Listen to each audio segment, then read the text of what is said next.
So a goalless draw for England versus Sweden was enough to see the holders qualify for next summer's Euros in Switzerland. They didn't need to make it that hard for themselves, but there we go. Now, I've been thinking it's time Serena Wiegmann's side are shaken to their foundations. By that, I mean an early exit at the Euros. Now, before you all go grab for the pitchforks, let me tell you why this would be good for England in the long run. Since the mid-2010s, England have finished in the top four of each tournament they've qualified for, with their last poor showing coming at Euro 2013.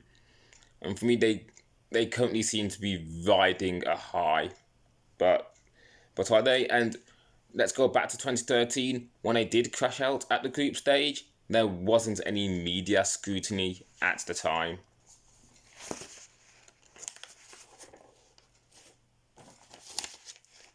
This time, there's heightened expectation. At the moment, they've shown they can rise to the occasion. But with increased spotlight, will they be able to handle the scrutiny? Now, should England exit early, it'll be the making of them. But that's not to say I'd like to see them crash out early. We've seen the likes of USA head home early last year, and they came within a whisker of group stage humiliation. Now, speaking of USA, I believe they won't win any World Cup for the next 20 years or so. These things happen. In the men's game, we've seen the likes of France, Italy, Germany, and Spain all fail at major tournaments. And zeroing in on France and Spain, they've both improved since then, as have Germany to a degree. What I'm trying to voice is, losing in such fashion helps teams to reassess where they are as an organisation. Defeats are what helps teams to grow and learn. I mean, it's all well and good reaching the summit each time, and everything is going all well, all hunky-dory. But when it gets sticky, how will players respond? The Lionesses have never had to cope with public pressure and media scrutiny, unlike the men's side, which is one of the reasons why they've been doing well at major tournaments, starting off with a bronze medal at the 2015 World Cup in Canada.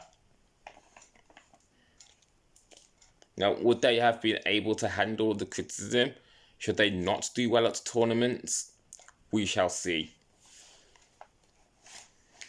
Now, to wrap things up, because I'm sure you guys are just sick and tired of me rambling,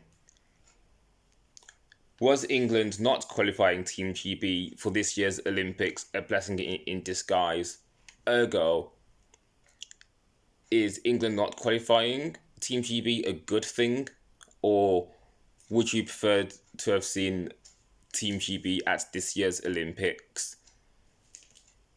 Sticking with that, even if England did qualify Team GB for this year's Olympics, would we have seen a team like the England youth team won the Euros last year, which would normally qualify Team GB for this year's Olympics, but neither of the home nations could agree on this, so nothing materialized.